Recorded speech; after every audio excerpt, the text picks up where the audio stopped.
മലയാള സിനിമയിൽ ഒറ്റ ചിത്രം കൊണ്ട് മലയാളികളുടെ മനസ്സ് കീഴടക്കിയ നമ്മുടെ നവ്യ നായർ. ഓക്കെ.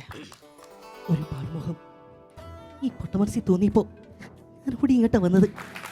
കയ്യത്ത ദൂരത്തിലുള്ളത് എനിക്ക് വിധിച്ചിട്ടില്ലെങ്കിൽ എന്നെ നിർവഹിക്കാൻ നടത്തുന്നത് ഞാനൊന്ന് പ്രാർത്ഥിച്ചിരുന്നില്ലേ? എന്തിനാ എന്നെ കൊണ്ട് സ്വപ്നങ്ങൾ കാണിച്ചത്? എൻ്റെ കണ്ണീര് കാണാനോ? എന്നെ മാത്രം ഇരട്ടിലാക്കിയിട്ട് ഇങ്ങനെ വിളിച്ചു തിരിഞ്ഞ് ചിരിക്കണ്ട.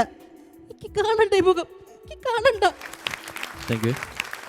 നന്ദനത്തിലെ നവ്യ നായരുടെ സൂപ്പർ ഹിറ്റ് ഡയലോഗ് ആയിരുന്നു അത്. അതെ, ആദ്യം മലയാള സിനിമയിൽ ന്യൂ ജനറേഷൻ സിനിമയിലൊക്കെ വളരെ സജീവമായിരിക്കുന്ന ആമീൻ എന്ന ചിത്രത്തിലൂടെയൊക്കെ നമ്മുടെ മനസ്സ് കീഴടക്കിയ സുനിൽ സുഗത ചേട്ടൻ.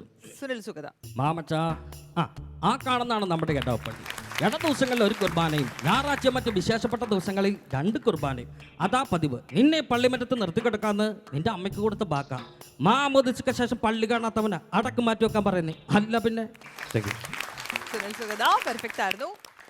മലയാള സിനിമയിൽ എല്ലാ മേഖലകളിലും കൈവച്ചിട്ടുള്ള നമ്മുടെ തിരുവനന്തപുരത്തിൻ്റെ ഒരു സംഭാവനയുണ്ട്, ശ്രീ മണിയമ്പിള്ള രാജേട്ടൻ. ഓക്കെ. ഞാൻ ലാസർ പാലയിന്ന് കൊച്ചിനെ കാണണം, കാപ്പി കുടിക്കണം, പോകണം.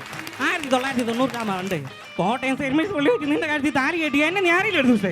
എന്റെ ശമ്പളം കൊണ്ട് എനിക്ക് ജീവിക്കാൻ പറ്റില്ലെന്ന് പറഞ്ഞുകൊണ്ട് എന്റെ സ്വന്തം ചേരാ അല്ല ചോരയെ പറഞ്ഞ കുഞ്ഞിനെ എടുത്തോണ്ട് പണിയെടുക്കലടി. മല മല എന്റെ കുഞ്ഞിന്റെ പേര് മല. കൊച്ചിന് തന്തയായിട്ട് അഭിനയിക്കണമെന്ന് പറഞ്ഞപ്പോ കൊച്ചിന്റെ പേരും കൂടെ പറയണമായിരുന്നു. ദേ അണ്ണാന്ന് വിളിച്ച് നാക്കൊണ്ടൊന്നും വിളിപ്പിക്കരുത് കേട്ടോ. Thank you.